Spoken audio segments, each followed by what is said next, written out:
Hello everyone, आप सभी का स्वागत है Bhuvan service centre official YouTube channel पर। इस वीडियो लेक्चर के माध्यम से इंडियन आर्मी अग्निवीर से संबंधित संपूर्ण जानकारी दी जाएगी। 2025 में जो भी एस्पिरेंट इंडियन आर्मी के तहत अग्निवीर के रूप में सेवा देना चाहते हैं, उन सभी एस्पिरेंट के लिए आवश्यक सूचना है। आयोग के माध्यम से वैकेंसीज की नोटिफिकेशन को पब्लिश कर दी गई है। नोटिफिकेशन में जो भी महत्वपूर्ण पॉइंट है, उन सभी पॉइंट को इस वीडियो लेक्चर के माध्यम से एक्सप्लेनेशन की जाएगी, इसलिए सभी एस्पिरेंट लेक्चर में लास्ट तक बने रहेंगे। इस वैकेंसी में विभिन्न प्रकार के पोस्ट मेंशन है, इसलिए एस्पिरेंट धैर्यपूर्वक लेक्चर में अंत तक बने रहेंगे। पोस्ट वाइज आप सभी को एलिजिबिलिटी क्राइटेरिया और डिटेल इंफॉर्मेशन प्रोवाइड की जाएगी, इसलिए सभी एस्पिरेंट लेक्चर में लास्ट तक बने रहेंगे। जो न्यू एस्पिरेंट इस चैनल पर विजिट किए हैं, वैसे एस्पिरेंट चैनल को सब्सक्राइब करके बेल आइकन को प्रेस करके रखेंगे, ताकि विभिन्न प्रकार के अपडेट आप सभी तक पहुंचते रहें। इस लेक्चर का हम एक्सप्लेनेशन स्टार्ट करते हैं। जो भी एस्पिरेंट अग्निवीर के रूप में जीडी, टेक्निकल असिस्टेंट और ट्रेड्समैन के रूप में सेवा देना चाहते हैं, सोल्जर, टेक्निकल, इन सभी पोस्ट पर वैकेंसीज को जारी की गई। और भी कई विभिन्न प्रकार के पोस्ट हैं, सभी पोस्ट को हम डिटेल में एक्सप्लेनेशन करेंगे। किस पोस्ट के लिए क्या एजुकेशन क्वालिफिकेशन की आवश्यकता होगी और किस पोस्ट में आप सभी को क्या फिजिकल एलिजिबिलिटी क्राइटेरिया फुलफिल करने की आवश्यकता होगी, उन सभी पॉइंट पर बात किया जाएगा। सबसे पहले आवेदन प्रोसेस पर बात करेंगे। अप्लाई प्रोसेस स्टार्ट हो चुकी है। 12 मार्च 2025 से आवेदन चल रही है। आवेदन लिया जा रहा है आयोग के माध्यम से। जो एस्पिरेंट इंडियन आर्मी में अग्निवीर के रूप में सेवा देना चाहते हैं और अभी जो वैकेंसी पब्लिश हुई है, इस वैकेंसी में विभिन्न प्रकार के पद हैं। सभी पदों के लिए आवेदन प्रोसेस 12 मार्च 2025 से स्टार्ट है और इसकी अंतिम तिथि क्या है उसको भी देखने की आवश्यकता है सभी एस्पिरेंट के लिए। किस तिथि तक सभी एस्पिरेंट आवेदन कर पाएंगे, उस तिथि को भी जानना आवश्यक है। 10 अप्रैल 2025 तक सभी एस्पिरेंट इसमें आवेदन कर पाएंगे।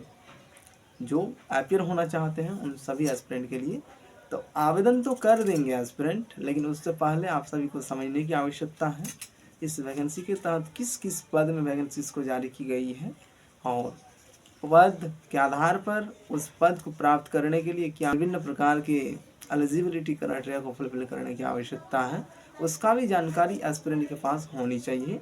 तभी एस्पिरेंट इस वैकेंसी के तहत आप सभी चयनित हो पाएंगे।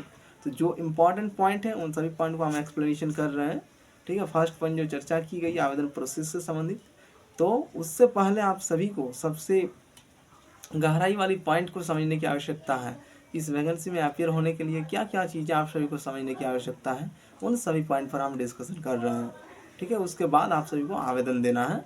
आवेदन प्रक्रिया में अंतिम तिथि 10 अप्रैल 2025 है। ठीक है, नेक्स्ट पॉइंट मेंशन की गई है आयोग के माध्यम से। अब हम डायरेक्ट आ जाते हैं एजुकेशन क्वालिफिकेशन पर और उम्र सीमा पर। ठीक है, किस पोस्ट के लिए क्या आप सभी का एज क्राइटेरिया होनी चाहिए, उस पॉइंट को पहले हम एक्सप्लेनेशन करते हैं। और इस वैकेंसी में अपीयर होने के लिए एस्पिरेंट को भी पेमेंट करने की आवश्यकता भी है। ठीक है, तो किस कैटेगरी के लिए क्या फी स्ट्रक्चर मेंशन की गई है आयोग के माध्यम से, उस पॉइंट पर भी हम जाएंगे लास्ट में। उससे पहले सभी एस्पिरेंट समझें किस पोस्ट के लिए क्या एज क्राइटेरिया मेंशन की गई है, उस पॉइंट का हम एक्सप्लेनेशन कर रहे हैं। अग्निवीर जीडी अथवा टेक्निकल अथवा असिस्टेंट या फिर ट्रेड्समैन, इन सभी पोस्ट में अगर एस्पिरेंट अपीयर होना चाहते हैं तो उन सभी एस्पिरेंट के लिए 17.5 साल से लेकर 21 साल एज क्राइटेरिया मेंशन की गई है आयोग के माध्यम से। न्यूनतम उम्र सीमा एस्पिरेंट का 17.5 साल होनी चाहिए और अधिकतम उम्र सीमा 21 साल से कम होनी चाहिए। नेक्स्ट पद है सोल्जर टेक्निकल के लिए। इसमें उम्र सीमा एस्पिरेंट का 17.5 साल और अधिकतम उम्र सीमा 23 साल होनी चाहिए, कम से कम 17.5 साल होनी ही चाहिए और अधिकतम 23 साल, तभी एस्पिरेंट सोल्जर टेक्निकल के लिए आवेदन दे पाएंगे इंडियन आर्मी अग्निवीर के तहत। नेक्स्ट है सिपाही फार्मा। ठीक है, सिपाही फार्मा के लिए जो भी एस्पिरेंट आवेदन देंगे उन सभी की उम्र सीमा कम से कम 19 साल होनी चाहिए और अधिकतम उम्र सीमा 25 साल होनी चाहिए, उससे ज़्यादा नहीं होनी चाहिए, तभी एस्पिरेंट सिपाही फार्मा के लिए आवेदन दे पाएंगे और इंडियन आर्मी में अग्निवीर के रूप में आप सभी सेवा देंगे। पोस्ट नेम क्या है? सिपाही फार्मा। ठीक है, नेक्स्ट पद मेंशन की गई है JCO।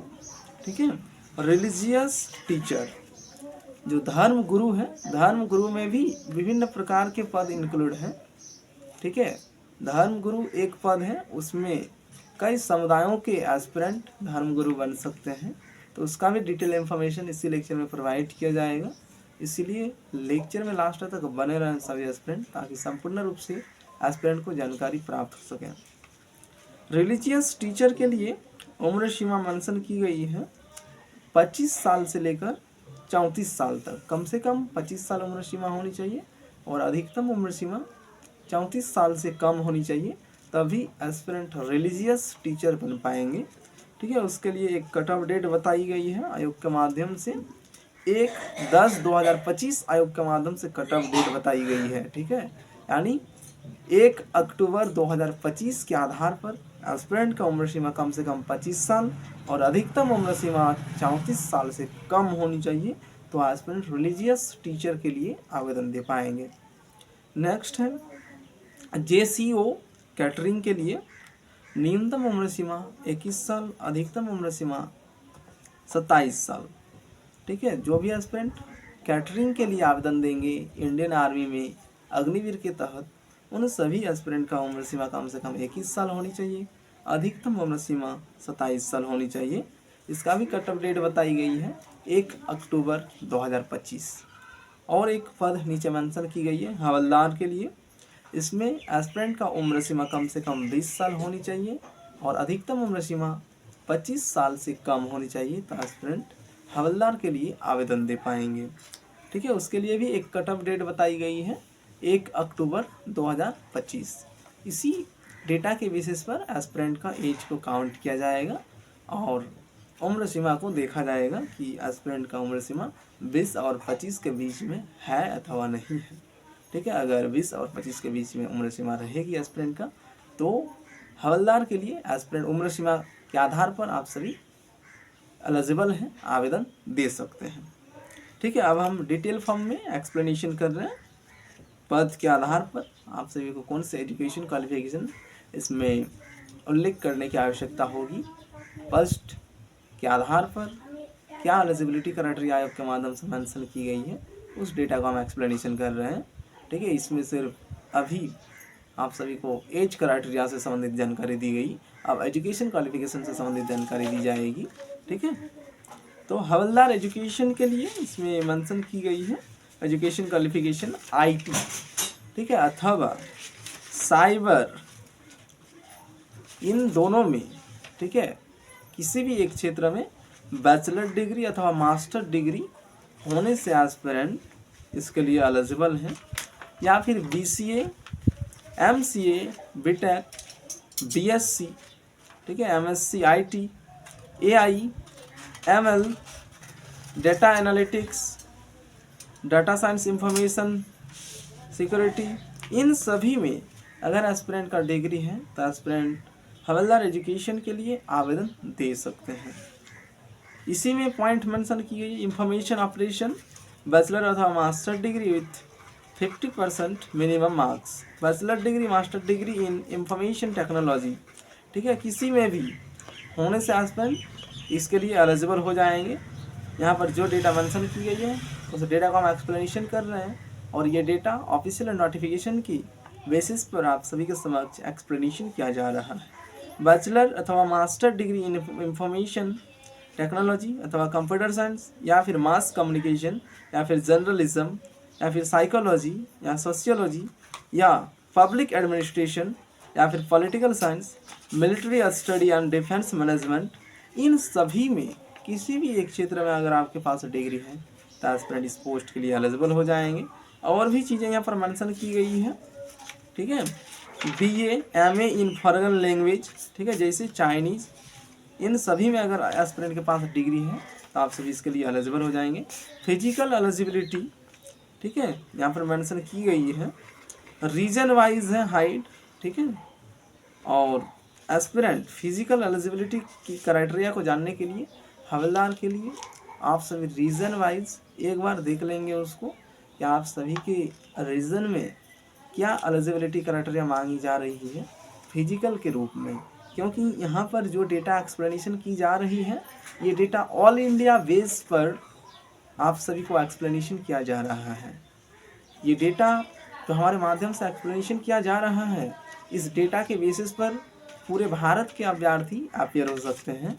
और जहाँ पर पॉइंट थोड़ा सा डिफरेंट मिल रही है, जैसे कि रीजन वाइज यहाँ पर डेटा मेंशन की गई है हाइड में, तो वो डेटा एस्पिरेंट को देख लेने की आवश्यकता है।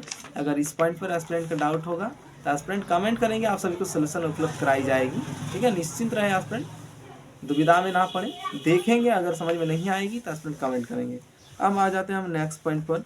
नेक्स्ट पोस्ट मेंशन की गई है हवलदार सर्वेयर ऑटोमेटेड कार्टोग्राफर के लिए। इसमें एजुकेशन क्वालिफिकेशन एस्पिरेंट का BA अथवा BSc होनी चाहिए, इंटरमीडिएट लेवल पर PCM होनी चाहिए, ठीक है। कम से कम 50% मार्क होनी चाहिए, तभी एस्पिरेंट इसके लिए एलिजिबल होंगे। या फिर बैचलर डिग्री इन इंजीनियरिंग यानी BE अथवा BTech इन सिविल अथवा इलेक्ट्रॉनिक अथवा इलेक्ट्रिकल, ठीक है। इन सभी में अगर एस्पिरेंट के पास डिग्री है तो एस्पिरेंट इस पोस्ट के लिए एलिजिबल है। कंप्यूटर टेक्नोलॉजी, कंप्यूटर साइंस, ठीक है, इन सभी में अगर एस्पिरेंट के पास डिग्री है तो एस्पिरेंट इसके लिए एलिजिबल हो जाएंगे। डिप्लोमा सर्टिफिकेट अगर एस्पिरेंट के पास है तो भी आप सभी एलिजिबल हैं।